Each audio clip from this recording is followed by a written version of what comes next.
Une tendance phare actuellement invite à contrer les effets négatifs de l'hiver qui affaiblissent souvent notre corps, diminuent notre énergie et favorisent la déprime en adoptant des habitudes plus saines pour améliorer son bien-être physique et mental. Mais qu'est-ce que c'est que ce bordel encore? C'est le Winter Arc, les BG, perso. Moi j'aime bien l'idée, alors je propose une variante pour l'adapter au contexte déprimant des études.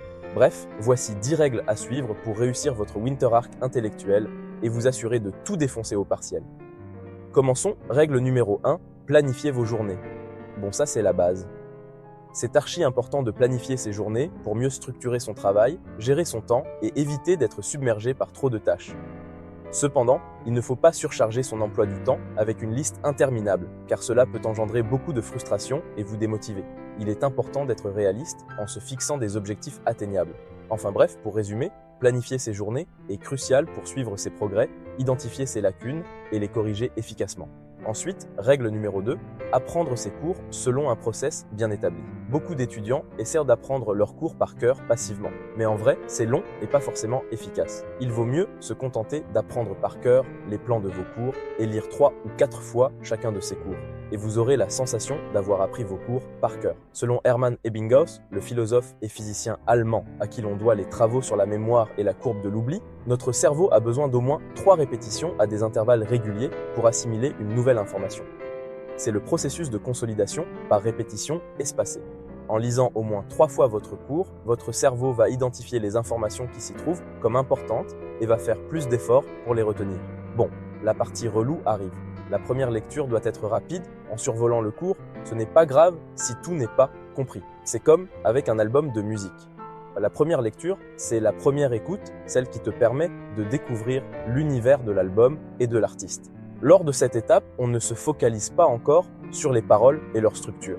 C'est pareil avec la première lecture de tes cours. Ensuite, il faut passer à la lecture active, c'est-à-dire lire le cours une seconde fois tout en créant un système permettant de trouver rapidement n'importe quelle information importante. Cette étape correspond à l'écoute active de l'album qui se traduit par le décortiquage de chaque track de l'album et de l'analyse des figures de style et de la structure des paroles. Cette deuxième lecture doit se faire 3 jours après la première. Et concrètement, pour bien organiser vos cours, il faut utiliser un post-it pour chaque division, chapitre, section, sous-section, etc.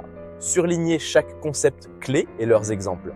Après avoir passé cette étape, il faut encore lire une 3e fois votre cours, une semaine max, après la seconde lecture. Il faut respecter strictement ce process pour les matières importantes et avec les plus gros coefs, pour les autres matières, il faut être plus rapide.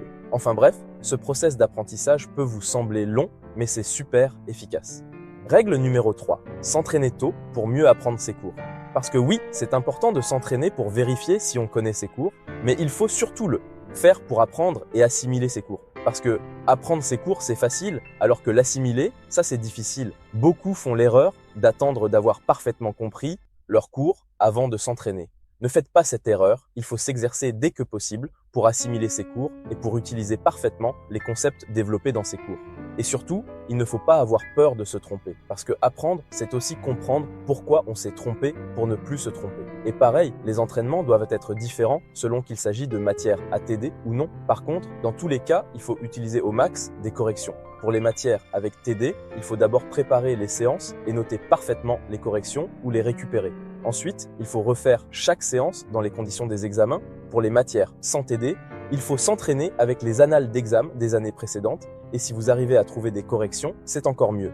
Plus vous vous entraînerez tôt, plus vous serez prêt le jour J. Règle numéro 4, compléter son apprentissage avec différentes sources d'informations. Les cours, c'est bien, mais regarder des vidéos, des documentaires, c'est plus détente et agréable. Si vous faites des études d'histoire, d'économie, de droit, de médecine ou autre, vous devriez approfondir vos connaissances avec une vidéo dessus ou vous matez un documentaire. Ça pourrait vous aider à mieux assimiler les concepts développés dans vos cours, car on retient parfois mieux ce qu'on a vu à l'écran. Enfin bref, il ne faut pas se contenter des cours, vous pouvez aussi faire des playlists de vidéos YouTube en lien avec vos cours. Ça marche bien niveau maîtrise et gain de temps, et surtout ça permet de se détendre en apprenant et en consolidant ses connaissances.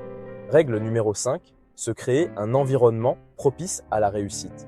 Plusieurs études révèlent le rôle fondamental du capital culturel et de l'environnement social dans la réussite des étudiants. Je pense sincèrement que pour rester discipliné, déterminé et organisé sans flancher, c'est indispensable parce que la rigueur qu'exigent les études comporte des risques comme la dépression, la solitude et des problèmes de santé mentale et physique. Certes, il faut faire des sacrifices pour devenir un top étudiant, mais sacrifier sa santé mentale et physique, c'est contre-productif. C'est prendre le risque d'abandonner alors qu'on a les capacités nécessaires. Concrètement, vous devez soigner votre hygiène de vie en ayant une alimentation équilibrée, faire du sport et dormir suffisamment. C'est essentiel pour améliorer la concentration, l'énergie et l'efficacité. Alors oui, je sais que ça peut paraître bateau, mais c'est fondamental. C'est ça qui va vous permettre d'atteindre le flow à chaque révision.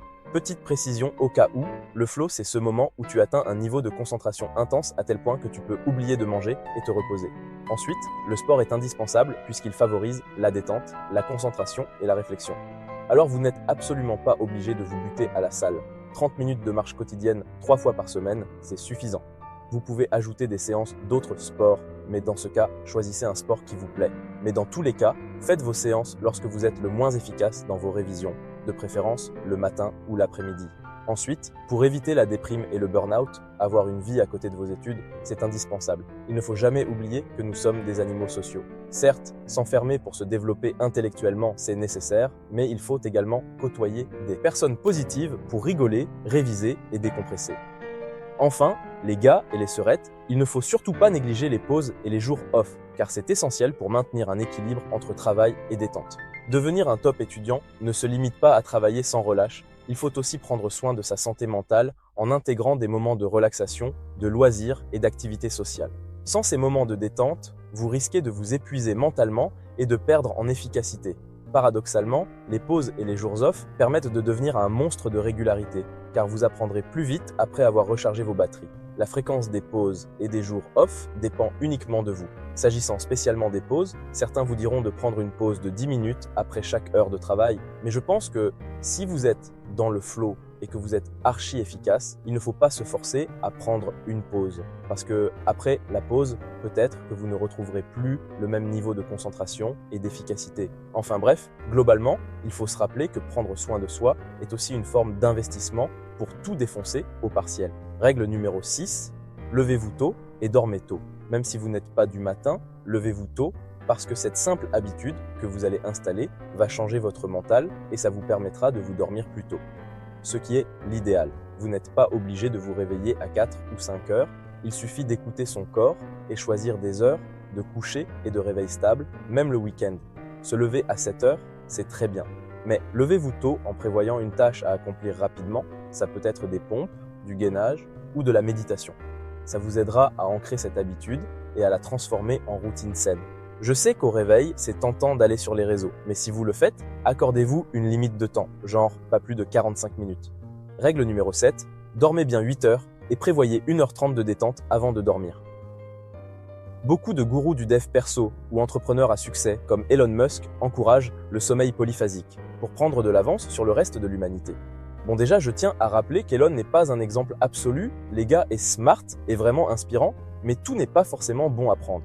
Le gars se coque, il a une vie de famille désastreuse et est connu pour être un gros tyran. Enfin bref, ce qu'il faut savoir, c'est qu'il y a plusieurs approches de sommeil polyphasique, mais globalement, ça implique de dormir 3 heures ou 4 heures et de faire 3 siestes de 30 minutes tout au long de la journée. Mais selon Matthew Walker, expert en neurosciences qui dirige le laboratoire de sommeil et de neuroimagerie à l'Université de Californie, plus votre sommeil est court, plus votre vie est courte. Alors oui, c'est un peu radical parce qu'en vrai, la question de la quantité et la qualité du sommeil est très individuelle. C'est une question de métabolisme. Certaines personnes ont besoin de dormir plus longtemps que d'autres pour être suffisamment reposées. Ce qu'il faut retenir, c'est que le manque de sommeil, c'est néfaste car ça peut exposer le corps à toutes sortes de maladies chroniques et incurables. Il vaut mieux dormir 8 heures en continu ou alors 6 heures d'un trait et faire une sieste de 2 heures. Car pour accomplir un travail intellectuel, il vaut mieux dormir suffisamment que pas assez. Règle numéro 8, prévoir un système de récompense. Les BG, ça c'est non négociable,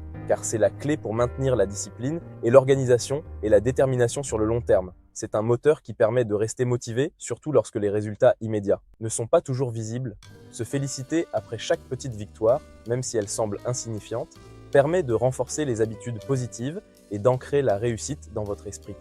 Le chemin vers la réussite n'est pas linéaire. Il est souvent parsemé d'obstacles, de périodes de doute et de fatigue, mais c'est justement dans ces moments-là que la récompense prend tout son sens.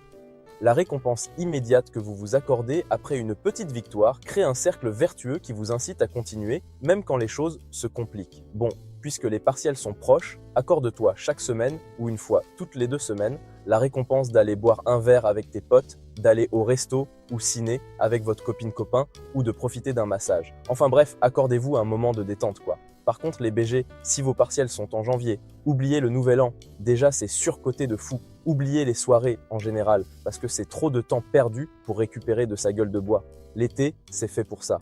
Évidemment, même en allant boire après une bonne séance de révision, il faut boire l'alcool avec modération, parce qu'en vrai, ça peut rendre débile, et surtout, vous aurez les mêmes effets négatifs que les soirées, puisqu'il faudra du temps pour récup de la gueule de bois. Règle numéro 9, boire une bouteille d'eau par jour. Non, c'est pas une règle éclatée, c'est juste que c'est trop souvent négligé. Notre cerveau étant composé à environ 80% d'eau, nous avons besoin de ravitaillement pour fonctionner pleinement. Ça redonne de l'énergie, ça améliore la réflexion et la rapidité d'exécution. Vous le constaterez vous-même. Concrètement, si vous ne buvez pas d'eau et ne dormez pas suffisamment, et que vous passez 12 ou 13 heures à réviser, vous allez être très fatigué et avoir un mal de crâne terrible. Ensuite, vous allez péter un câble. Alors surtout, n'oubliez pas de dormir et boire suffisamment. Enfin, dernière règle les BG, ne soyez pas perfectionniste. Le perfectionnisme est une qualité dans le monde du travail, et encore. Mais dans le cadre des études, c'est clairement un énorme défaut, puisqu'il s'agit en réalité de la peur des étudiants de ne pas tout connaître. Une série d'études démontre l'influence du perfectionnisme dans les burn-out et les dépressions chez les étudiants. En apprenant tous leurs cours dans leurs moindres détails, les perfectionnistes cherchent à éviter le stress d'être interrogés et de ne pas avoir la bonne réponse, et donc de passer pour un cancre devant tout le monde. Enfin bref, globalement, il faut comprendre que malgré ce que vous pouvez penser, ce n'est pas grave de ne pas tout connaître, c'est même impossible. Ce qui importe, c'est de maîtriser les fondamentaux, c'est-à-dire apprendre, assimiler ses cours et faire ses devoirs. Comme je l'ai dit précédemment, c'est mieux de compléter son apprentissage avec des vidéos YouTube et des docus, mais il ne faut pas passer trop de temps là-dessus, parce que la connaissance est un puits sans fond. Enfin bref, normalement, avec tout ça, vous êtes prêt pour faire un comeback monstrueux grâce à votre Winter Arc intellectuel. Et pour finir, je dirais qu'il ne faut pas attendre d'avoir confiance en vous pour réussir. L'estime et la confiance viennent avec la maîtrise. Vous devez vous lancer malgré vos doutes et vos peurs. C'est votre progression qui renforcera votre confiance, et devenir un étudiant brillant boostera votre estime de vous.